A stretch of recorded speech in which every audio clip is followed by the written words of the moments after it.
ওকে, so মোটামুটি ওকে join.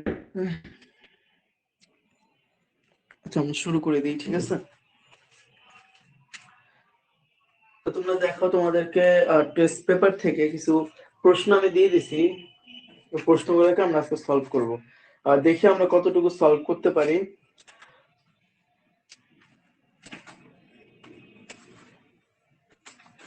আমরা just question গুলোকে ধরায় দেব, যদি পারি আজকে আমরা এমসিকিউ সহ সলভ করে ফেলবো, ঠিক আছে?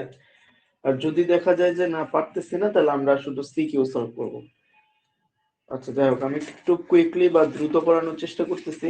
হুম, ওকে। সো উদ্ভিদ শারীর তত্ত্ব দেখো, 2018 সালের একটা প্রশ্ন কি করছে, উদ্ভিদের তৈরিকৃত খাদ্য একটি বিশেষ প্রক্রিয়া সম্পূর্ণরূপে জারিত হয়। আচ্ছা, খাদ্য জারিত হয়, খাদ্য জারিত হয় কার্বন ডাই অক্সাইড, পানি এবং এটিপি তৈরি হয়, রাইট?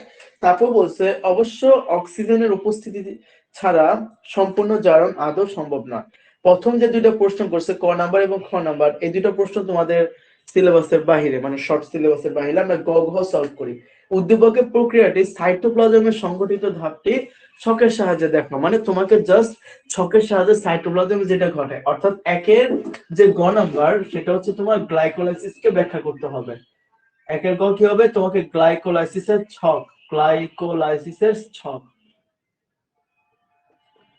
তোমাকে একের গ কি করতে হবে, গ্লাইকোলাইসিসের ছকটাকে তোমাকে, মানে জাস্ট ছকটা তুমি এঁকে দিবা, ঠিক আছে? আমরা যে C3 থেকে গ্লাইকোলাইসিস একসাথে করেছি, তুমি জাস্ট গ্লাইকোলাইসিসটা এখানে এঁকে দিবা, ঠিক আছে? এনজাইমের নাম সহকারে। তাহলে এটাই অ্যানসার। ওকে, আমি আর করালাম না, ঠিক আছে?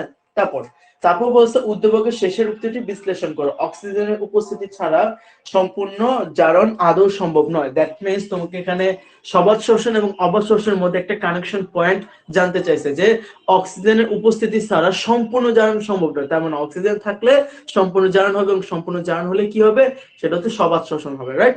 আর যদি সম্পূর্ণ জারণ না হয়, মানে অসম্পূর্ণ জারণ হয়, সেক্ষেত্রে আমাদেরকে ethanol plus carbon die oxide অথবা কি ল্যাকটিক অ্যাসিড তৈরি হবে। বুঝতে পারছি? তার মানে তোমাকে এই যে গ নম্বরে কি ব্যাখ্যা করতে হবে, গ নম্বরে তোমাকে ব্যাখ্যা করতে হবে সবাত শোষণ প্লাস অবাত শোষণ। তাহলে সবাত শোষণ কি হয়, অক্সিজেনের উপস্থিতিতে হয়, আর অবাত শোষণ কি হয়, অক্সিজেনের অনুপস্থিতিতে হয়। বুঝলাম? বুঝতে পারছি?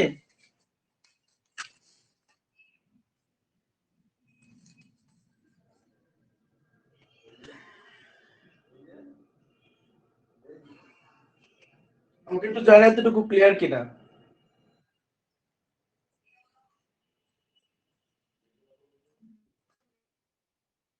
জি ভাই ক্লিয়ার। ভাই আপনার নেটে মেবি একটু প্রবলেম হচ্ছে। Network problem. ব্ল্যাক হয়ে গেছে মাঝখানে। নেটওয়ার্ক তো কেন, ঠিকই তো আছে। আচ্ছা, নেট কি প্রবলেম করতেছে আমার, একটু বলো তো। না ভাই, মাঝখানে একটু প্রবলেম হয়েছিল, এখন আবার ঠিক আছে। ঠিক আছে, আচ্ছা ঠিক আছে, ঠিক আছে, ওকে। ওকে, পরবর্তী কোশ্চেনে চলে যাই আমরা, 2 নাম্বারটাতে। এটাও ঢাকা, এটা হচ্ছে 2018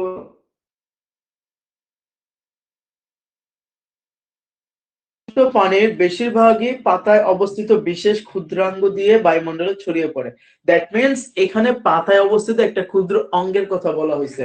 তো অঙ্গটা কি আমরা একটু দেখি, যে শোষিত পানির বেশিরভাগই পাতায় অবস্থিত বিশেষ ক্ষুদ্রাঙ্গ দিয়ে বায়ুমণ্ডলে ছড়িয়ে পড়ে। দ্যাট মিন্স আমাদের পত্ররন্ধ্রের কথা বলা হয়েছে, যে যে পানিটা শোষণ করে সেটা বেশিরভাগটাই কি ওই ক্ষুদ্র অঙ্গ দিয়ে বেরিয়ে যায়, দ্যাট মিন্স পত্ররন্ধ্র দিয়ে বেরিয়ে যায়, ঠিক আছে? দেখো, প্রশ্ন করছে নিষ্ক্রিয় পরিশোষণ কি। তার মানে নিষ্ক্রিয় পরিশোষণ কোনটা, যে পরিশোষণে আমাদের কি প্রয়োজন হয় না, কোনো প্রকার বিপাকীয় শক্তি বা এনার্জি প্রয়োজন হয় না, তাকে আমরা কি বলি, নিষ্ক্রিয় পরিশোষণ বলি। বুঝতে পারছি? আচ্ছা, তারপর তারপর চলে যাই আমরা পরবর্তী প্রশ্ন, অক্সিডেটিভ ফটোফসফোরিলেশন কাকে বলে। একটু ওয়ার্ডটাকে আমরা লিখি, ঠিক আছে? একের গ, আচ্ছা দুইয়ের খ, কি বলছে, অক্সিডেটিভ ফটোফসফোরিলেশন।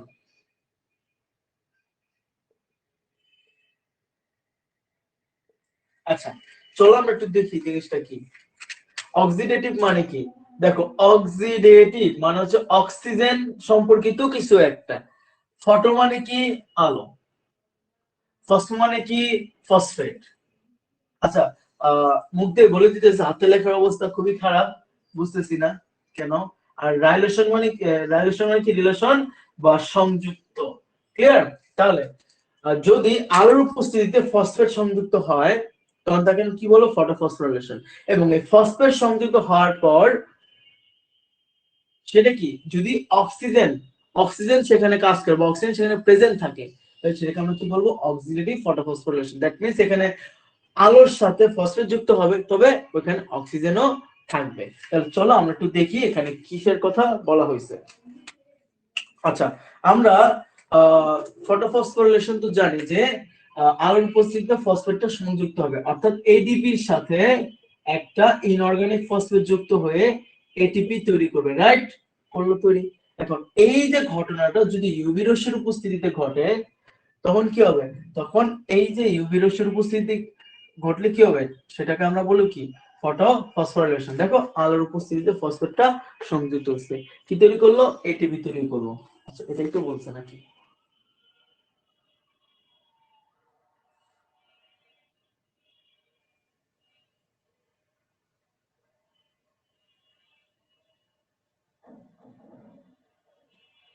ওই এটা কি কইলো? ভুল বললো? আচ্ছা, একটু দাঁড়াও, 1 মিনিট। এই এখানে কি আছে?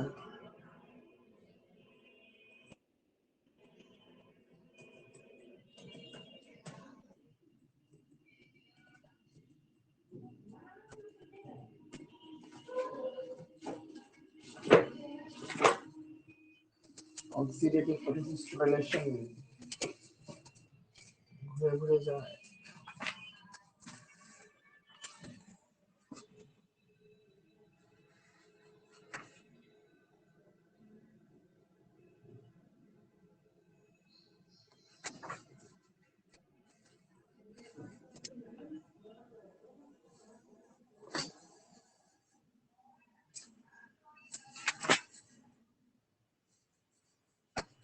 এটা তোমাদের এখানে মেবি নাই, ধরো আমার অনার্সের বই থেকে দিই এটা।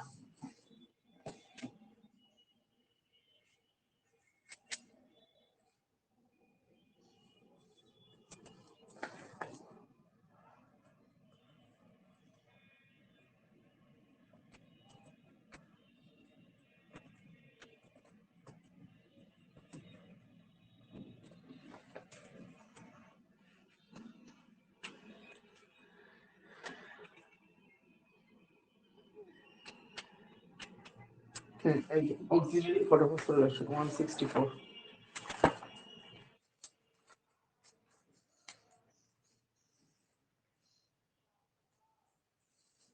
শ্বসনের সময় সূর্যালোকের উপস্থিতি মাইটোকন্ড্রিয়ার ক্রিস্টিতে বাহকের যৌগের মধ্যে ইলেকট্রন প্রবর্তন জারণ বিজারণ ফলত কোন এটিপি ওই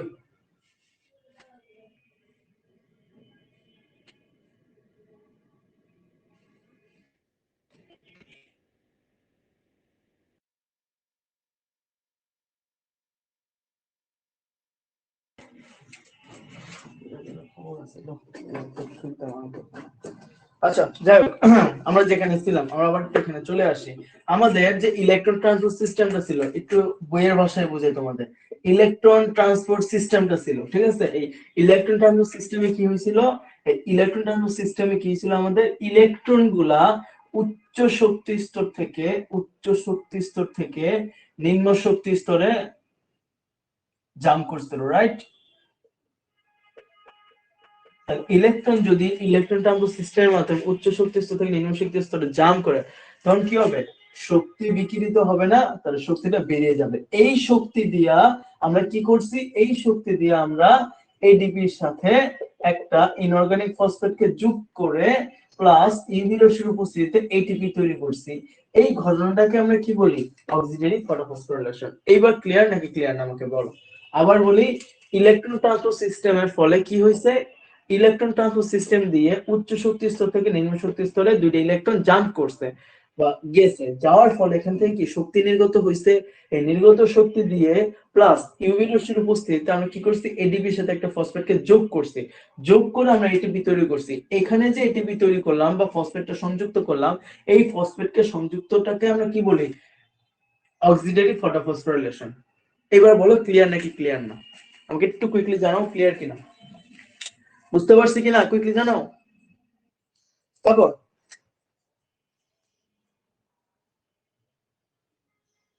একটু সাউন্ড করো, কি নাই নাকি আবার গেল না।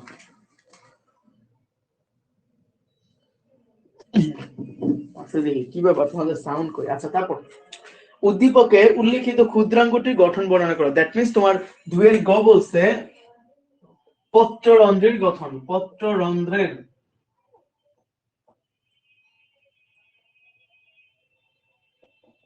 পত্ররন্ধ্রের গঠন তোমাকে এখানে বর্ণনা করতে হবে, ঠিক আছে। তারপর বলছে উদ্দীপকের বিভিন্ন জৈব রাসায়নিক প্রক্রিয়ায় উক্ত অঙ্গটির ভূমিকা। আচ্ছা, জৈব রাসায়নিক প্রক্রিয়ায় উক্ত অঙ্গ, দ্যাট মিন্স পত্ররন্ধ্রের ভূমিকা। তার গ্রহণ নাম্বারটা কি চাইছে, পত্ররন্ধ্রের ভূমিকা, পত্ররন্ধ্রের ভূমিকা কোন কোন ক্ষেত্রে, আমাদের সালোক সংশ্লেষণে পত্ররন্ধ্রের ভূমিকা আছে, সালোক সংশ্লেষণে,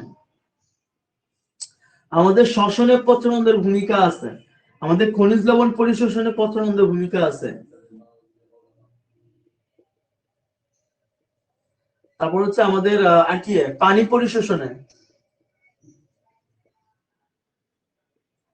এই 4টা পয়েন্টে তোমরা ব্যাখ্যা করে দেওয়া পত্ররন্ধ্রে কি কি ভূমিকা আছে, বুঝতে পারছি, হয়ে গেল আমাদের। ওকে, তারপর আমি কিন্তু আর ব্যাখ্যা করলাম না, ক্লাস এগুলা বোঝানো হয়েছে, তোমরা তোমাদের মতো করে ব্যাখ্যা করে নিবা, প্লাস হিন্টস লাগলে আমি এখানে ডাইরেক্ট অ্যানসার সহকারে দিয়ে দিছি, যেন তোমাদের কোনো প্রবলেম না হয়, ঠিক আছে, তোমরা ওখান থেকে পড়ে নিবা। ওকে, আর হ্যাঁ আরেকটা কথা বলি, যদি প্রবলেম হয় আমাকে নক দিবা, আর না হয় যদি বেশি প্রবলেম হয় কোচিং এ চলে আসবা, ঠিক আছে, অবশ্যই আমাকে নক দিয়ে আসছো বা একটা কল দিয়ে আসছো, ঠিক আছে, সবসময় আমি কোচিং এ নাও থাকতে পারি। ওকে, আচ্ছা তারপর আমরা পরবর্তী প্রশ্ন চলে যাই। এটা হচ্ছে ঢাকা বোর্ড 2017 খুব সুন্দর একটা প্রশ্ন করছে, কলেরা জীবাণু বৈজ্ঞানিক নাম কি, ভিব্রিও কলেরাই, চতুর্থ অধ্যায় থেকে প্রশ্নটা করছে, তোমাদের শর্ট সিলেবাসে আছে। সবাত অবাত শ্বসন বলতে কি বোঝায়, আমরা ক্লাসে পড়ছি, সবাত শ্বসন মানে কি অক্সিজেনের উপস্থিতিতে যে শ্বসনটা হয়, অর্থাৎ যে ক্ষেত্রে আমাদের গ্লুকোজটা সম্পূর্ণরূপে জারিত হয়, আর অবাত শ্বসন করলে অক্সিজেনের অনুপস্থিতিতে যে শ্বসনটা হয়, যে শ্বসনে গ্লুকোজটা সম্পূর্ণরূপে জারিত হয় না, অসম্পূর্ণ জারণ হয়, এবং কোনটা ফলে কি উৎপন্ন হয়, কোনটা কি ধাপ, কোনটায় কোন জায়গায় ব্যবহার করা হয়, এগুলো তোমরা ব্যাখ্যা করে দিবে, তাহলে সহতার অবশোষণ হয়ে গেল। তারপর একটু দ্রুত পড়াচ্ছি, হ্যাঁ। উদ্দীপকে এই সৃষ্টি সম্পর্কে সংক্ষেপে লিখো। এখানে একটা বিক্রিয়া দেয়া আছে, 12 অণু পানি আর 6 অণু কার্বন ডাইঅক্সাইড। আচ্ছা, কার্বন ডাইঅক্সাইড থেকে যে বিক্রিয়াটা হয়, কার্বন ডাইঅক্সাইড থেকে মানে বিক্রিয়ক হিসেবে যদি কার্বন ডাইঅক্সাইড থাকে, মানে বাম পাশে যদি কার্বন ডাইঅক্সাইড থাকে, সেক্ষেত্রে আমাদের এখানে কোন বিক্রিয়াটা, সালোক সংশ্লেষণ। তাহলে সালোক সংশ্লেষণে এই সৃষ্টি মানে গ্লুকোজ সৃষ্টি, অর্থাৎ C3 সাইকেল। তো তোমাকে এখানে C3 চক্রটাকে ব্যাখ্যা করতে হবে। তাহলে আমাদের 3 এর তে আমরা কি করব, C3 সাইকেলটাকে ব্যাখ্যা করব। তাহলে আমরা লিখি 3 এর গ, C3 চক্র ব্যাখ্যা করব, ঠিক আছে, 3 এর গ কি করবা, C3 চক্র আমরা ব্যাখ্যা করব। তারপর উদ্দীপকের প্রক্রিয়াটির গুরুত্ব বিশ্লেষণ করে, দ্যাট মিন্স সালোক সংশ্লেষণের গুরুত্ব, ঠিক আছে। আমরা যখন প্রভাবক গুলো পড়ছিলাম, সালোক সংশ্লেষণে তো প্রভাবক পড়লাম, হ্যাঁ হ্যাঁ, সালোক সংশ্লেষণে প্রভাবক পড়ছি না, প্রভাবকের সাথে সাথে কিন্তু আমরা গুরুত্বও পড়ে ফেলছি, ঠিক আছে। যাই হোক, তো ওই গুরুত্ব তোমরা ব্যাখ্যা করে দিবা, ঠিক আছে। ওকে, আর যদি হিন্টস লাগে আমাদের এখানে অ্যানসার আছে, সেখান থেকে একটু চোখ বুলায় নিও, তাহলেই হয়ে যাবে। আচ্ছা, আমি জাস্ট তোমাদেরকে কোশ্চেন গুলোকে ধরে দিতেছি, হ্যাঁ। আজকে যদি পারি আমরা এমসিকিউ শেষ করার চেষ্টা করব, কারণ আমাদের সামনে 1 মাসের মধ্যে আমাদের ফুল বইটা কভার করতে হবে যেমনি হোক। না পারলে আমাদের দরকার শর্ট ক্লাস, এই যে কি বলে এটাকে, কি বলে, কমান্ডো ক্লাস নিয়ে, ঠিক আছে, আমাদের ওটা শেষ করতে হবে, কিছু করার নেই। তারপর আমরা এরপর চলে যাই। এরপর তোমার প্রশ্নটা বলছে 6 কার্বন বিশিষ্ট শর্করা, 6 কার্বন বিশিষ্ট একটা শর্করা কতগুলো ধারাবাহিক বিক্রিয়ার মাধ্যমে 3 কার্বন বিশিষ্ট জৈব অ্যাসিডে পরিণত হয়। উক্ত জৈব অ্যাসিডটি জীবভেদে 2টি ভিন্ন প্রক্রিয়ায় জারিত হয়। আচ্ছা, তার মানে আমাদের বলছে 6 কার্বন বিশিষ্ট শর্করা, দ্যাট মিন্স এটা গ্লুকোজ হতে পারে, বিভিন্ন ধারাবাহিক বিক্রিয়ার মাধ্যমে 3 কার্বন বিশিষ্ট একটা জৈব অ্যাসিডে পরিণত হয়। তার মানে গ্লুকোজটা ভেঙে কি তৈরি করে, 3 কার্বন মানে তোমার পাইরুভিক অ্যাসিড তৈরি করে বলতে পারি আমরা। এই জৈব অ্যাসিডটা জীবভেদে দুটি ভিন্ন প্রক্রিয়ায় জারিত হয়। জীবভেদে দুটো ভিন্ন প্রক্রিয়া বলতে বোঝায় তোমার একটা হচ্ছে নিম্ন শ্রেণীর জীবে, যেটা হচ্ছে তোমার অসম্পূর্ণ জারণ হয়, আর একটা হচ্ছে উচ্চ শ্রেণীর জীবে, যেটাতে কি হয় সম্পূর্ণরূপে জারিত হয়। প্রশ্ন হচ্ছে NADP পুনরূপ। NADP পুনরূপকে নিকোটিনামাইড অ্যাডেনিন ডাইনিউক্লিওটাইড কি আছে, হ্যাঁ ফসফেট, কি থাকলে ফসফেট হবে, ঠিক আছে। শেষ আমাদের NADP পুনরূপ। তারপর বলছো অক্সিডেটিভ ফটোফসফোরাইলেশন কাকে বলে, আমি একটু আগে পড়ছি, তো আর রিপিট করলাম না। আচ্ছা, তারপর উদ্দীপকে উল্লেখিত 3 কার্বন বিশিষ্ট জৈব অ্যাসিডটি উৎপন্ন হতে যে এনজাইম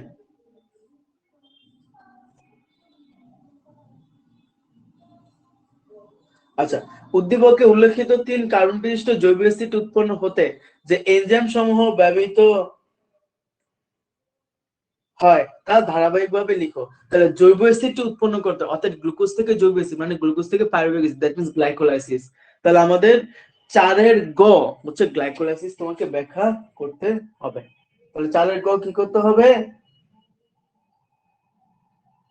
4 গ তোমাকে গ্লাইকোলাইসিস ব্যাখ্যা করতে হবে। তারপর প্রক্রিয়া ভেদে উদ্দীপকে উল্লেখিত শর্করা হতে উৎপন্ন শক্তির পরিমাণ ভিন্ন হতে পারে। হ্যাঁ, প্রক্রিয়া ভেদে অবশ্যই ভিন্ন হবে। অবাধ শ্বসনে কিভাবে শক্তি উৎপাদন হয়, অর্থাৎ অবাধ শ্বসনের শক্তি উৎপন্ন হওয়ার পার্ট এবং কি সবাধ শ্বসনের শক্তি উৎপন্ন হওয়ার পার্টটা একসাথে ব্যাখ্যা করে দিবা। কিভাবে গ্লাইকোলাইসিসে তোমার কয় অণু, 6 7 8 অণু অ্যাসিটাইল কোয়ে ধাপে 6 অণু তৈরি হয়, আবার 2 অণু কি, 2 অণু কিন্তু আবার ওখান থেকে কি হয় ব্রেকডাউন হয়ে যায়, ঠিক আছে। ওই যে মাইটোকন্ড্রিয়া প্রবেশ করতে গিয়ে অ্যাসিটাইল কোয়ে দেখাইছিলাম তোমাদের। আর ক্রেবস চক্রে কত অণু হয়, 24 অণু এটিপি, তার মোট 36 অণু এটিপি সবার শ্বসনে তৈরি হয়। আর অবাধ শ্বসনে কি হয়, অবাধ শ্বসনে শুধুমাত্র গ্লাইকোলাইসিসেই 2 অণু এটিপি তৈরি হয়, ঠিক আছে। অনুকূলন ধাপে কোনো প্রকার এটিপি তৈরি হয় না।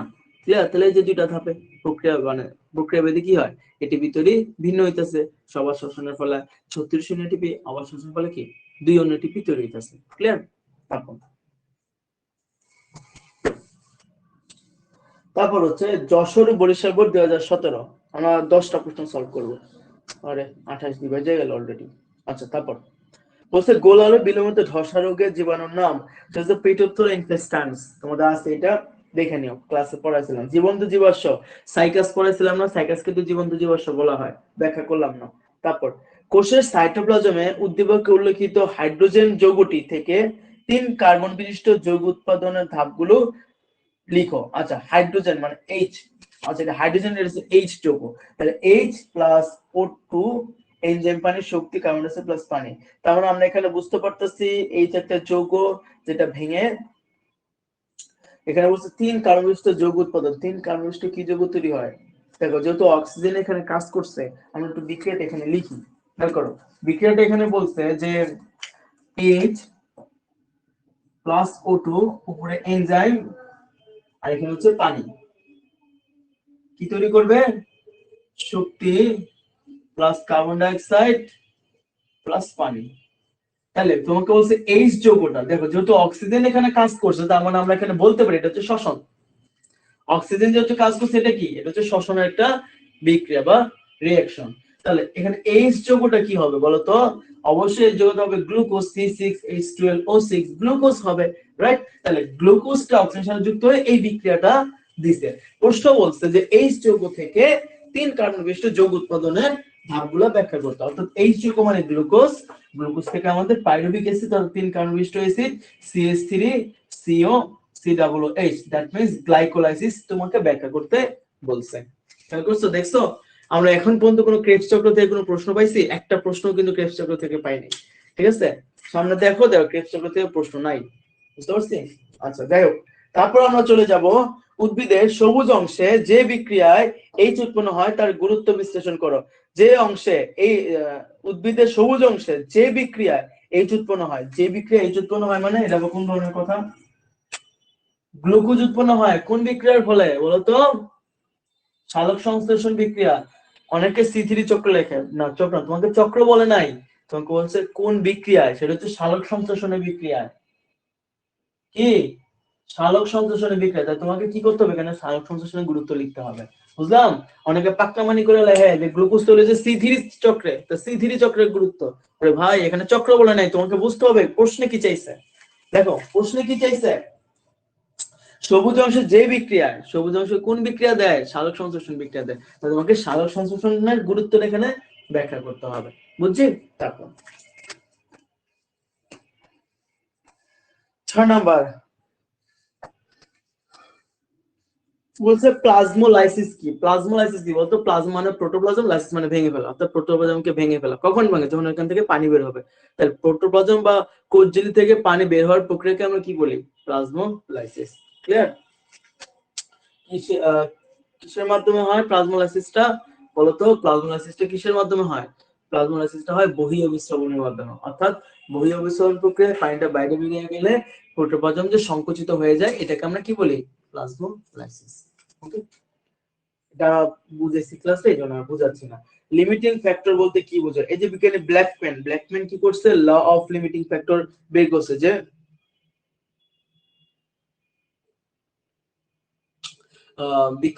লিমিটিং ফ্যাক্টরটা হচ্ছে বিজ্ঞানী ব্ল্যাকম্যান আবিষ্কার করছে। তিনি বলছে যে একটা বিক্রিয়া যদি একাধিক প্রভাবক দ্বারা নিয়ন্ত্রিত হয়, তবে সেক্ষেত্রে ওই প্রভাবকগুলোর মধ্যে যে প্রভাবকটা সবচেয়ে মন্থর গতিতে কাজ করে সেটা দ্বারা কেউ বিক্রিয়াটা নিয়ন্ত্রিত হয়।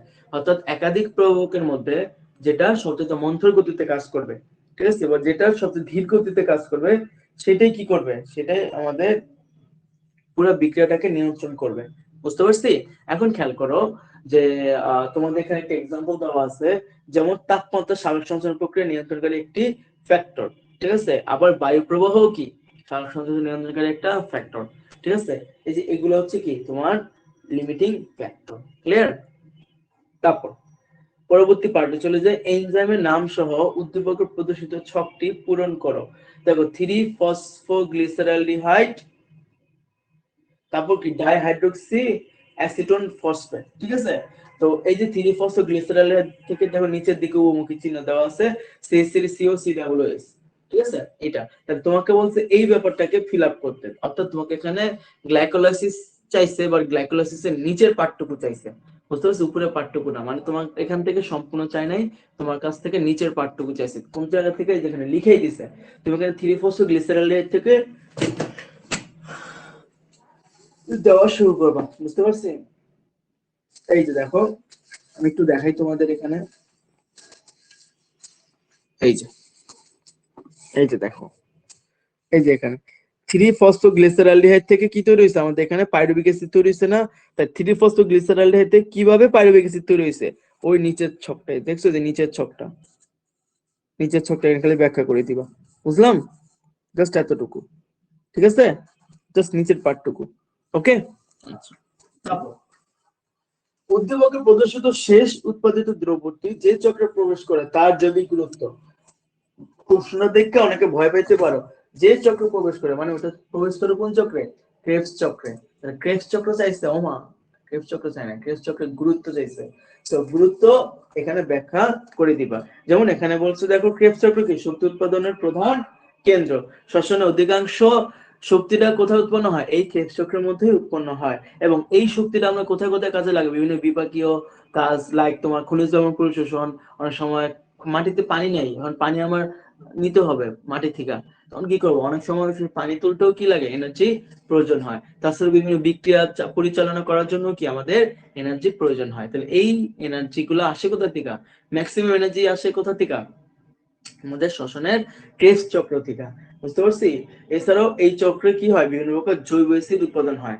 হ্যাঁ, এছাড়াও দেখো ক্লোরোফিল, সাইটোক্রোম, যে একটু আগে পড়াইছিলাম না, যে গত ক্লাস যে তোমার ক্রেবস চক্র যেদিন পড়াইলাম, যে ক্লোরোফিল, সাইটোক্রোম, ফাইকোবিলিন, হিমোগ্লোবিন, এগুলার আহ এগুলার মূল উপাদান কি? মূল উপাদান হচ্ছে ক্রেবস চক্রের মধ্যে থাকে। কোনটা? যে সাকসিনাইল যে যৌগটা আছে, ঠিক আছে, ওইটা।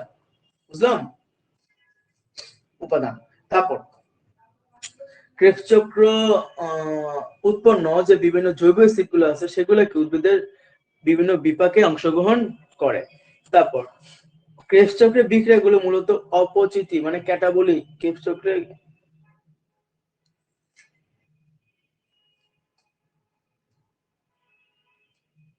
কি করছে এই জায়গায়? আচ্ছা এটা বাদ দাও, আমি তোমাদের গুরুত্বটা, আচ্ছা আমাকে একটু করো যে গুরুত্বটা কই পেতে পারি, ছবি তুলে আমি তোমাদের পাঠিয়ে দেবো, ঠিক আছে? ক্রিয়েটিভ গুরুত্বটা করে রেখে, যদি পরীক্ষায় সাইকেল দেবে না, যদি দেয় গুরুত্বটা দিতে পারে, ঠিক আছে? বুঝতে পারলাম। তোমরা নিজেদের মতো করে ওই যে সাইকেল থেকে দু একটা কথা লিখে দিবে, আমরা যে পাশে যে লেখাগুলো লিখে দিছি না, সাইকেলের পাশে কিছু লেখা লিখে দিয়েছিলাম, ওই লেখাগুলো তোমরা কি করবে, একটু ব্যাখ্যা করে দিবে, বুঝতে পারছি? ওগুলো করলে মোটামুটি 1-1.5 পৃষ্ঠার মতো হয়ে যাবে। তাও যদি তোমাদের আর কিছু দরকার আমাকে একটু নক দিও, ঠিক আছে? ভুলে দিতে পারি। তো তোমাদের আমার কাছে বইয়ে মেবি আছে, ছবি তুলে পাঠাইবে, ঠিক আছে? সুন্দর হয়ে যাবে। তো এখানে আর টাইম ওয়েস্ট করে কোনো লাভ নেই। 7 নম্বরে চলে যাই। শ্বসনিক কোষেন কি? তাহলে শ্বসনিক কোষেন কিন্তু আমরা পড়ছিলাম যে শ্বসন প্রক্রিয়ায় নির্গত কার্বন ডাই অক্সাইড এবং গৃহীত অক্সিজেনের অনুপাতকে আমরা কি বলি? শ্বসনিক কোষেন বা রেসপিরেটরি কোষেন, ঠিক আছে? লিমিটিং ফ্যাক্টর বলতে কি বুঝি একটু আগেই পড়ছি, যে উদ্দীপকের প্রদর্শিত চক্রটি সম্পন্ন করে ফসফোনিল এটা করতে এলো, কার্বন ডাই অক্সাইড বাইরে হয়ে গেল, ফসফোনিল পাইরুভিক অ্যাসিড, এটা C4 সাইকেল না? তোরা তো চলো ফসফোনিল পাইরুভিক অ্যাসিড, হ্যাঁ C4 এ পড়াইছিলাম তোমাদের। এখান থেকে কার্বন ডাই অক্সাইড ঢুকলো। ও হে, তোমাকে C4 চক্র ব্যাখ্যা করতে হবে, ঠিক আছে? ওই যে পাপা পেপা, ঠিক আছে, ওই চক্রটা ব্যাখ্যা করতে হবে, বুঝছো? মানে আমি তোমাদের চিত্র এঁকে যেভাবে বুঝাই দিছি, এটা ওইভাবেই তোমরা ব্যাখ্যা করে দিবা C4 চক্র। এবং C3 চক্রে কার্বন ডাই অক্সাইড গিয়ে এক ধাক্কায় গ্লুকোজ তৈরি হয়ে গেছে, ওইটাও ব্যাখ্যা করে দিবা। মানে ব্যাখ্যা না, মানে চিত্র এঁকে দিবা, বুঝতে পারছি? মানে শুধু চক্রটা সম্পূর্ণ করতে বলছি, সাইকেলটাকে করে দিবা। তারপর যে সমস্ত উদ্ভিদে পিচিনিত অংশে, আচ্ছা পিটকে আমরা ধরলাম, 3-ফসফোগ্লিসারিক অ্যাসিড উৎপন্ন হয়, আচ্ছা পিচিনিত অংশে 3-ফসফোগ্লিসারিক অ্যাসিড উৎপন্ন হয়, তাদের সাথে উদ্দীপকের চক্রটি যে সমস্ত উদ্ভিদে ঘটে তাদের বৈসাদৃশ্য বর্ণনা করা। আচ্ছা আমরা প্রশ্নটা আবার একটু করি, যে সমস্ত উদ্ভিদে পিচিনিত অংশে, আচ্ছা পিচিনিত অংশটাকে কি আমরা বের করে নেই? আচ্ছা আমাদের পাপা হয়ে গেছে পেপা, পেপা তারপর কি করছে, বাচ্চা দিছে, তাই না? মানে ওয়ে ওয়ে, অর্থাৎ কি, পি হচ্ছে আমাদের অক্সালো অ্যাসিটিক অ্যাসিড, তাহলে পি হচ্ছে কি, অক্সালো অ্যাসিটিক অ্যাসিড। তাহলে যে সমস্ত উদ্ভিদের পি চিহ্নিত অংশে মানে অক্সালো অ্যাসিটিক অ্যাসিড অংশে 3-ফসফোগ্লিসারিক অ্যাসিড উৎপন্ন হয়, তাহলে অক্সালো অ্যাসিড উৎপন্ন হয়, 3-ফসফোগ্লিসারিক অ্যাসিড উৎপন্ন হয়, 3-ফসফোগ্লিসারিক অ্যাসিড উৎপন্ন হয়, পরবর্তী সেটা তোমার তাদের সাথে উদ্দীপকের চক্রিত, আচ্ছা 3-ফসফোগ্লিসারিক অ্যাসিড, ও আচ্ছা আচ্ছা আচ্ছা বুঝতে পারছি। এই দেখো প্রশ্ন নিয়ে আমি একটু ঝামেলায় ছিলাম। দেখো আমাদের অক্সালো অ্যাসিটিক অ্যাসিডটা কি ছিল? C4 চক্রের প্রথম স্থায়ী পদার্থ ছিল। আর C3 চক্রের প্রথম স্থায়ী পদার্থ কি? 3-ফসফোগ্লিসারিক অ্যাসিড। তাহলে আমাদের C4 চক্রে অক্সালো অ্যাসিটিক অ্যাসিডের পরিবর্তে যদি 3-ফসফোগ্লিসারিক অ্যাসিড হয়, তাহলে এই C3 এবং C4 এই দুইটার মধ্যে কি বলছে? প্রশ্নটা কই গেল? তাদের মধ্যে বৈসাদৃশ্য বর্ণনা করো। দ্যাট মিন্স তোমাকে C4 আর C3 এর মধ্যে বৈসাদৃশ্য বর্ণনা করতে বলছে। আবার বলি, খেয়াল করো, আমাদের C4 চক্রের পি অংশে কি অক্সালো অ্যাসিটিক অ্যাসিড হবে? তো এই অক্সালো অ্যাসিটিক অ্যাসিডটা কি C4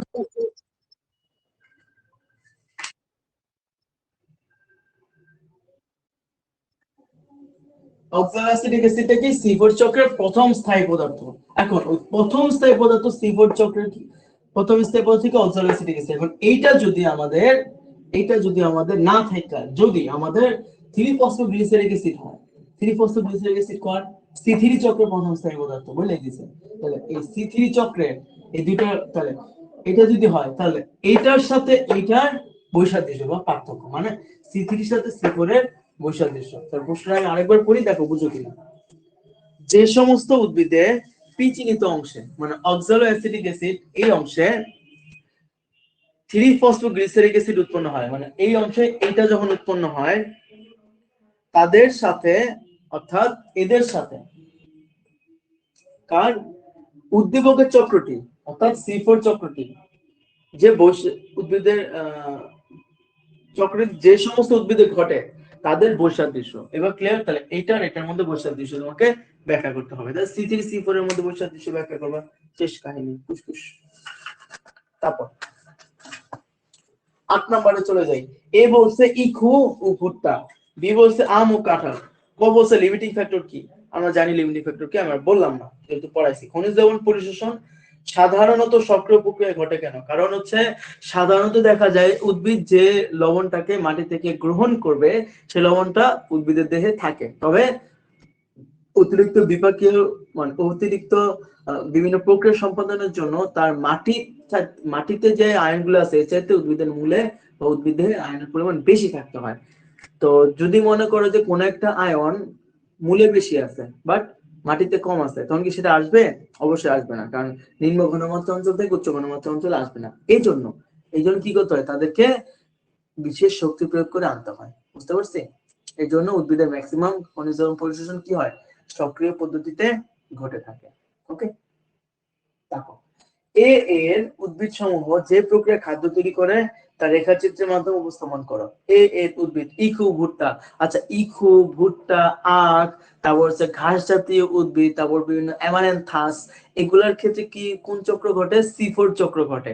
তাই তোমাকে কি বলছে, এ এর উদ্ভিদ সমূহ মানে C4 চক্র যাদের মধ্যে ঘটে সে প্রক্রিয়া খাদ্য তৈরি করে তার রেখাচিত্রের মাধ্যমে ব্যাখ্যা করে। দ্যাট মিন্স তোমাকে C4 চক্রটাকে ব্যাখ্যা করতে হবে। আমি তোমাদের যেভাবে যাই সেভাবে লিখলেও হবে।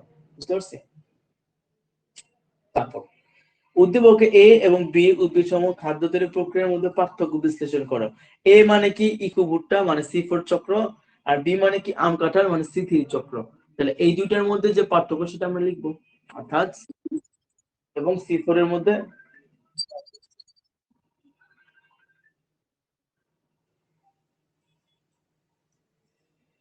বুঝতে পারছি C3 এবং C4 এর মধ্যে পার্থক্য। ক্লিয়ার? তারপর 9 নম্বরে চলে যাই। 9 নম্বর বলছে গ্লুকোজ প্লাস 6 অণু অক্সিজেন প্লাস 6 অণু পানি, 6 অণু কার্বন ডাই অক্সাইড, 12 অণু পানি আর 38 অণু এটিপি তৈরি করলো। আর এখানে 2 নম্বর রিঅ্যাকশনে বলছে গ্লুকোজটা ভেঙে অ্যালকোহল প্লাস 2 অণু কার্বন ডাই অক্সাইড প্লাস 2 অণু এটিপি তৈরি করলো। কেলভিন চক্রে উৎপন্ন প্রথম স্থায়ী পদার্থের নাম কি? এই যে কেলভিন চক্র বা C3 চক্রের নাম কি? 3-ফসফোগ্লিসারিক অ্যাসিড। ফটো রেসপিরেশন বলতে কি বুঝো? পড়াইছিলাম। ফটো মানে কি আলো, রেসপিরেশন মানে কি শ্বসন। তাহলে আলোক শোষণ বলতে কি বুঝো? আলোর উপস্থিতি যে শোষণ করবে তাকে আমরা কি বলি? আলোক শোষণ বলি। তাহলে আলোর জন্য কোন অঙ্গাণু লাগবে বলতো? আলোর জন্য লাগবে আমাদের প্লাস্টিড বা ক্লোরোপ্লাস্ট। আর শোষণের জন্য কোন অঙ্গাণু লাগবে? মাইটোকন্ড্রিয়া। এবং এই দুটাকে কানেকশন করতে কি লাগবে আমাদের? পারঅক্সিজম। তাহলে আলোক শোষণে বা ফটো রেসপিরেশনে আমাদের কয়টা অঙ্গাণু কাজ করে? 3টা অঙ্গাণু। একটা কি প্লাস্টিড বা ক্লোরোপ্লাস্ট, আর একটা কি পারঅক্সিজম, আর একটা কি মাইটোকন্ড্রিয়া। বুঝতে পারছি? এই 3টা অঙ্গাণু এখানে কাজ করে। এভাবে ব্যাখ্যা করে দিলাম। তারপর উদ্দীপকে এ এবং বি প্রক্রিয়ায় অভিন্ন পর্যায়টি আচ্ছা, এ এবং বি প্রক্রিয়া অভিন্ন পর্যায়। অভিন্ন মানে কি? একই। মনে রাখবো অভিন্ন কথার মানেই হচ্ছে একই। ওকে, মানে একই জিনিস। অভিন্ন মানে একই। ওকে, এ এবং বি এর মধ্যে যেটা অভিন্ন, অভিন্ন মানে কি? যেটা যে দুটা পর্যায় একই। কোন দুটো পর্যায় এক? এ হচ্ছে আমাদের একটু আগে বললাম, এ হচ্ছে আমাদের সবাদ শোষণ, বি হচ্ছে কি অবাধ শোষণ। তোমরা যদি দেখে থাকো প্রশ্নটা, এ হচ্ছে সবাদ শোষণ, বি হচ্ছে কি অবাধ শোষণ। তো এই সবাদ শোষণ এবং অবাধ শোষণের মধ্যে মানে কানেক্টেড বা সাদৃশ্যপূর্ণ বিক্রিয়া কোনটা? গ্লাইকোলাইসিসের বিক্রিয়া। তাহলে অভিন্ন বা একই প্রজাতির ছকাকারে দেখা, অর্থাৎ গ্লাইকোলাইসিস তোমাকে এখানে ছকাকারে দেখাতে হবে। বুঝতে পারছি? পরের প্রশ্ন বলছে উদ্দীপকের প্রক্রিয়া দুটিতে শক্তি ও দ্রব্য উৎপাদন মাত্রার ভিন্নতা রয়েছে। আচ্ছা, প্রক্রিয়া, হ্যাঁ, শক্তি এবং দ্রব্য উৎপাদনের মাত্রা ভিন্নতা রয়েছে। অবশ্যই ভিন্নতা আছে। যেমন তোমার গ্লাইকোলাইসিসে এক ধরনের শক্তি উৎপাদন হয়, তারপর সরি কি বলি, আমাদের সবার শোষণে এক ধরনের শক্তি উৎপাদন হয়, অবাধ শোষণে এক ধরনের শক্তি উৎপাদন হয়। বুঝতে পারছো? সবার শোষণ 36 অণু এটিপি তৈরি হয়, অবাধ শোষণে মাত্র 2 অণু এটিপি তৈরি হয়। তো এগুলো কি শক্তি এবং দ্রব্য উৎপাদনেও কিন্তু পার্থক্য আছে। সবার শোষণে আমাদের কি কি তৈরি হয়? এটিপি তৈরি হয়, জিটিপি তৈরি হয়, তারপর এনএডিএইচ তৈরি হয়, তারপর হচ্ছে তোমার অ্যাসিটাইল কোয়ে তৈরি হয়। ঠিক আছে, এগুলো তৈরি হয়।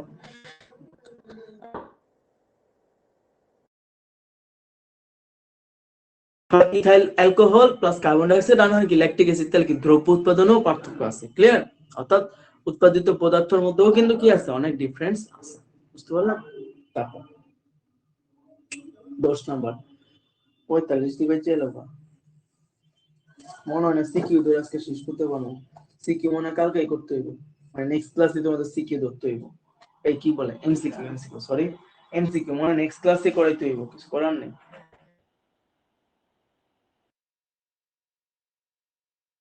ঠিক আছে, আমরা নেক্সট ক্লাসে এমসিকিউ করব, ঠিক আছে? আজকে সিকিউই করি।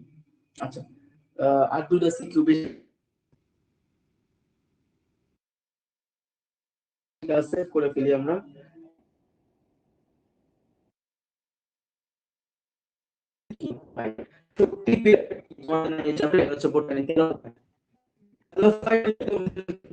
ব্যাখ্যা করো। এই বোটানিক কি 10 অধ্যায় না 10 অধ্যায় প্রজনন, 11 অধ্যায় জীব প্রযুক্তি, শক্তি পিরামিড কই আছে মনে হয়, তাহলে মনে হয় 12 অধ্যায় আছে। ক নাম্বার এবং খ নাম্বার প্রশ্ন 12 অধ্যায় থেকে আসছে, ঠিক আছে? 12 অধ্যায় একবার শেষের চ্যাপ্টার। আরেকটা কথা বলি, তোমাদের অ্যাডমিশনের জন্য এমসিকিউর আতুর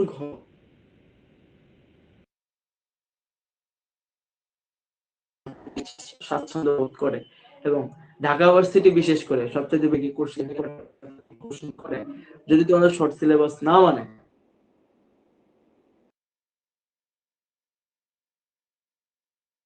প্রশ্ন হবে, ওখান থেকে সায়েন্টিফিক নেম কারেক্ট কয়, মিনিমাম তুমি 1 থেকে 150 উপরে সায়েন্টিফিক মধ্যে করো, মিনিমাম বলছি, এর চেয়ে বেশিও থাকতে পারে। চিন্তা করো কত গুরুত্বপূর্ণ চ্যাপ্টার। তারপর চলে যাই গ নাম্বারে, চলে যাই উদ্দীপকের জৈব রাসায়নিক প্রক্রিয়াটি রেখাচিত্রের মাধ্যমে দেখো। আচ্ছা, গ্লুকোজ থেকে পাইরুভিক অ্যাসিড বলতে, আমরা জানি গ্লুকোজ থেকে পাইরুভিক অ্যাসিড তাহলে তৈরি হয় গ্লাইকোলাইসিস, তাহলে গ্লাইকোলাইসিস করতেছি এই গ্লাইকোলাইসিস আর দুটার মধ্যে কিন্তু সবসময় আছে। তারপর ওয়াই দ্রব্যটির অসম্পূর্ণ জারণ কি কি শিল্পে গুরুত্বপূর্ণ ভূমিকা পালন করে? ওয়াই যৌগটি মানে কি? Pyruvic acid. পাইরুভিক অ্যাসিডের অসম্পূর্ণ জারণ কি কি শিল্পে, মানে পাইরুভিক অ্যাসিডের অসম্পূর্ণ জারণের ফলে কি কি তৈরি হয়? Ethyl alcohol plus carbon die oxide অথবা কিছু ল্যাকটিক অ্যাসিড। তাহলে এই যে ethyl alcohol, carbon die oxide আর ল্যাকটিক অ্যাসিড আমাদের শিল্প ক্ষেত্রে কি কি ভূমিকা পালন করে? বেকারি শিল্প, তারপর হচ্ছে ওষুধ শিল্প, তারপর হচ্ছে আর মদ্য শিল্প, এই বিভিন্ন শিল্পে কি ভূমিকা পালন করে না? তো ভূমিকাগুলো লিখে দিবা, বুঝতে পারছি কোনটা কিভাবে ভূমিকা পালন করে। চেষ্টা করবো সায়েন্টিফিক নেম দিয়ে দিতে, ঠিক আছে?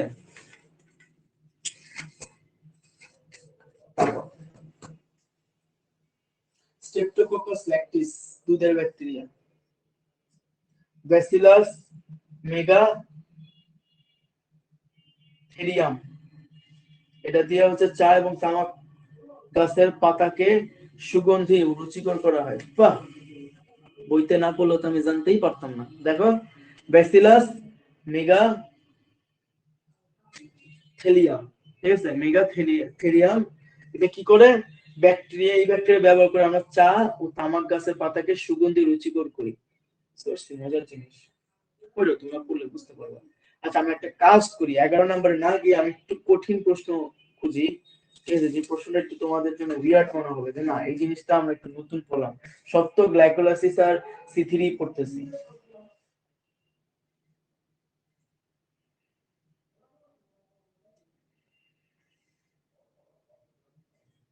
আচ্ছা, একটা পাইছি, ছবি আমি পরে তুলে দেবো, ঠিক আছে? আমি এখানে প্রশ্নটা একেই বুঝাই দেবো, ডন্ট ওয়ারি।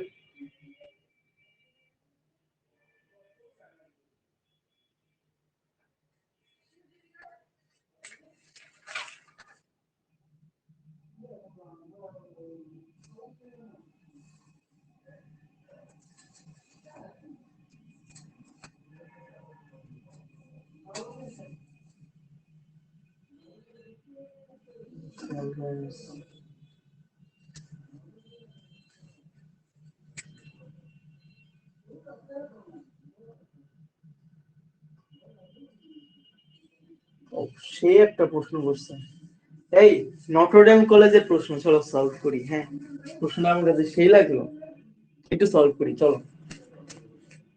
কোশ্চেনটা আমি লিখে দিই, এটা আজকে লাস্ট, এটা বুঝাবো সুন্দর করে।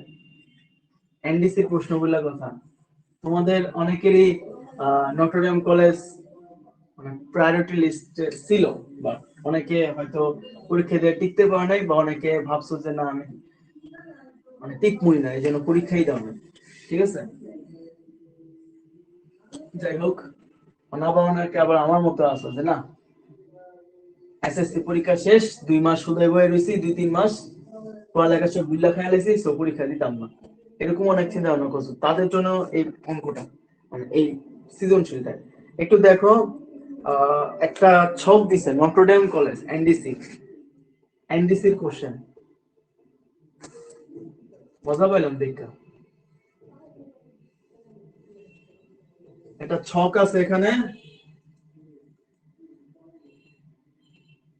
এটা হচ্ছে 0 এটা হচ্ছে 10 20 30 40 আচ্ছা 50 সাপোজ ধরো 60 এখানে যদি 40 পর্যন্ত দিচ্ছে পুরোটা এটা ফটোসিনথেটিক রেট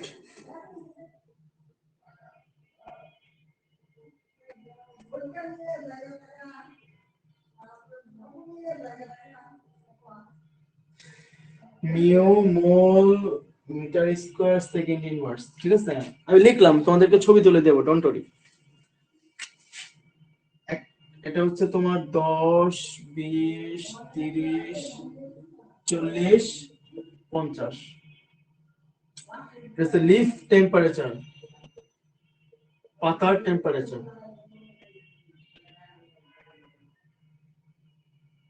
সেলসিয়াস হ্যাঁ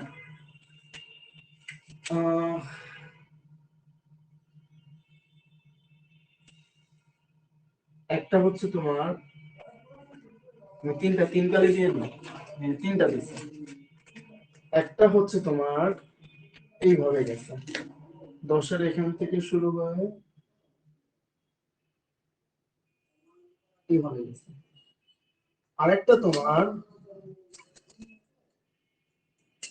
এখান থেকে শুরু হয় এইভাবে গেছে আরেকটা তোমার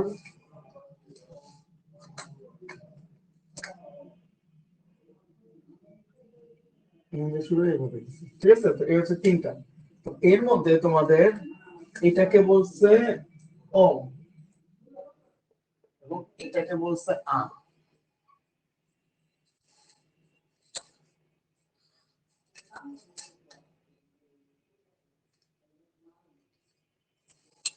প্রশ্ন বলছে ডোনেনের সাম্যাবস্থা কি ডোনেন সাম্যাবস্থা তো ডোনেন সাম্যাবস্থা হচ্ছে মাঝে মাঝে দেখা যায় যে কিছু আমাদের কোষঝিল্লির ভেতরে কিছু কি থাকে স্থির ঋণাত্মক চার্জ থাকে তো এই ঋণাত্মক চার্জ গুলাকে আমরা যখন ব্যালেন্স করতে যাই হুদেই মনে করো মূলটা কি হয়ে গেছে ঋণাত্মক হয়ে গেছে বা মূলে থাকা কোষটা মাইনাস চার্জ হয়ে গেছে তো ওটাকে ব্যালেন্স করার জন্য আমরা কি করি বাইরে থেকে কিছু ধনাত্মক চার্জ নিয়ে আসি বা মূলটা যদি ধনাত্মক চার্জিত হয়ে যায় তখন কি করি বাইরে থেকে ঋণাত্মক চার্জ নিয়ে আসি এই যে চার্জ গুলো বাইরে থেকে আইলে আমরা কি করলাম সাম্যাবস্থা ঘটাইলাম এটাকে বলা হয় ডোনান্ট সাম্যাবস্থা ক্লিয়ার তাহলে ভেতরে যদি চার্জিত কোনো কণা থাকে এটাকে ব্যালেন্স করার জন্য বাইরে থেকে চার্জিত কণা এনে বা তার বিপরীত চার্জটা এনে তাকে আয়নের ব্যালেন্স ঘটানোকে আমরা কি বলি ডোনান্ট সাম্যাবস্থা ওকে তারপর বলছে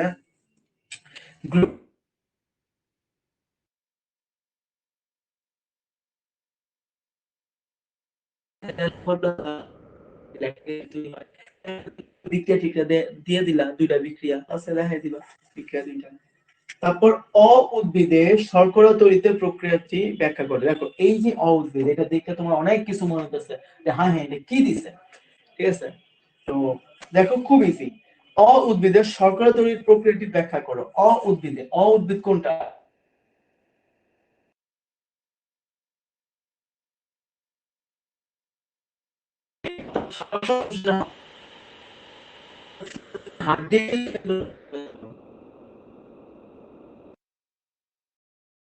আর আর কি একটু কম এটা হচ্ছে C3 এবার বুঝছি তাহলে তোমাকে কি বলছে প্রশ্নটা অ উদ্ভিদের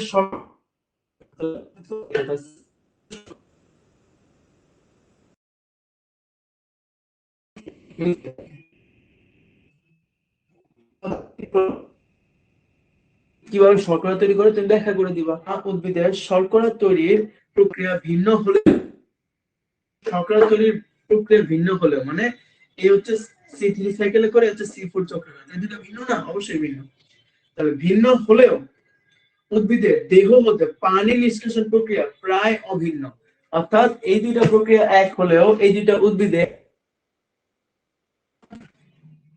পানি নিষ্কাশন বা পানি বের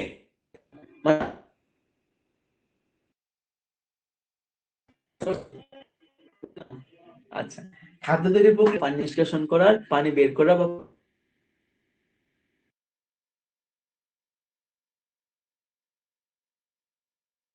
ক্লিয়ার, এই ব্যাপারটাকে তোমাকে ব্যাখ্যা করতে হবে।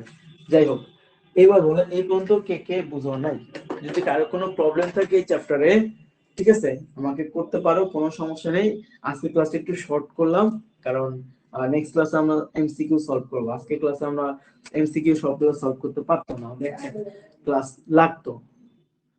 তোমার 30 মিনিট হলেও, মানে আধা ঘন্টা হলেও আমাদের একটা ক্লাস লাগবে এমসিকিউ জন্য, এই জন্য আজকে সলভ করাই দেয়নি, করাইলাম না, ঠিক আছে। শুধু শুধু একটা ক্লাসের জন্য এই করে লাভ নেই। যাই হোক, আমাকে একটু জানাও তোমরা এই পর্যন্ত বুঝতে পারছো কিনা, কুইকলি জানো। আর কারো যদি কোনো প্রবলেম থাকে অবশ্যই করতে পারো, বলো। ক্লিয়ার সবাই? জি ভাইয়া। জি স্যার, জি স্যার। বাকিরা কি স্বর্ণা পোদ্দার ক্লিয়ার? প্রান্ত কি ক্লিয়ার? রাজেশ? জি স্যার স্যার ক্লিয়ার। আমি তো Clear, বললাম sir, ভাই, clear. আমি তো বললাম। গান গান চলে এখানে, এরকম সুন্দর গান, আমাদের ক্লাস রেকর্ড হইতেছে, ঠিক আছে, তো গান গান করা যাবে না। গান শোনায় কি আবার? আমি স্যার। গান ভুলে শোনানো ভুলে যাবে না। আচ্ছা, সরি স্যার, সরি। আচ্ছা, তো যাই হোক, এনডিসির কোশ্চেনটা দেখছো, মানে অনেক সুন্দর একটা প্রশ্ন করছে। এই প্রশ্নটা যে কেউ দেখে ভয় পেয়ে যাবে। যাই হোক, এই প্রশ্নটা দেখে আমার মাথায় অন্য অন্য টাইপের একটা প্রশ্ন করার প্ল্যান আসছে। তো আশা করি তোমরা নেক্সট ক্লাসের পরের ক্লাসে যে এক্সাম দিবা, ওই এক্সামে এই কোশ্চেনটা, মানে এই টাইপের একটা প্রশ্ন পাবা আশা করি, ঠিক আছে। আচ্ছা, ঠিক আছে, ওকে ফাইন। তো আজকে আমরা ক্লাস তাহলে এই পর্যন্তই রাখলাম। প্রত্যেকে ভালো থেকো, নেক্সট ক্লাসে দেখা হবে। আর হ্যাঁ, হোমওয়ার্ক হোমওয়ার্ক হোমওয়ার্ক এখন থেকে হোমওয়ার্ক তোমরা ওই অ্যাপস এর মধ্যে দিবা না, সবাই গ্রুপেই হোমওয়ার্ক সাবমিট করবা, ঠিক আছে। প্রত্যেকে গ্রুপে হোমওয়ার্ক দিবা। ওই অ্যাপে অনেক প্রবলেম হয়, মানে অনেকে সাবমিট করতে পারে, অনেকে পারে না। তো প্রত্যেকে গ্রুপেই হোমওয়ার্ক গুলো সাবমিট করে দিবা, কেউ আমাকে ইনবক্সে দিবা না, গ্রুপে দিয়ে দিবা। এবং একটু কষ্ট করে তারিখটা লিখে দিবা, ঠিক আছে, যে এত তারিখের হোমওয়ার্ক, যে মনে করো আজকে ক্লাসটা হয়েছে, আজকের তারিখটা দিয়ে দিবা, আজকের তারিখের হোমওয়ার্ক, ঠিক আছে। তো যাই হোক, আজকে আমরা ক্লাসে পর্যন্ত রাখলাম। আর হোমওয়ার্কটা হচ্ছে তোমার এখান থেকে নিজের পছন্দ মতো 2টা সৃজনশীল লিখবা, একবার ক খ গ ঘ সহ। যদি ক খ অন্য একটা ইসের থাকে, মানে মানে অন্য চ্যাপ্টার থাকে, তাহলে ওই চ্যাপ্টারের মানে নবম অধ্যায়ে যে জায়গা থেকে ক খ আছে ওগুলাকে নিয়ে তুমি লিখবা, ঠিক আছে। কয়টা সৃজনশীল? 2টা সৃজনশীল। তাহলে হোমওয়ার্ক কি? 2টা পরিপূর্ণভাবে 2টা সৃজনশীল লিখবা, ঠিক আছে। ঠিক আছে, তাহলে আজকে আমরা এই পর্যন্ত রাখলাম, ওকে।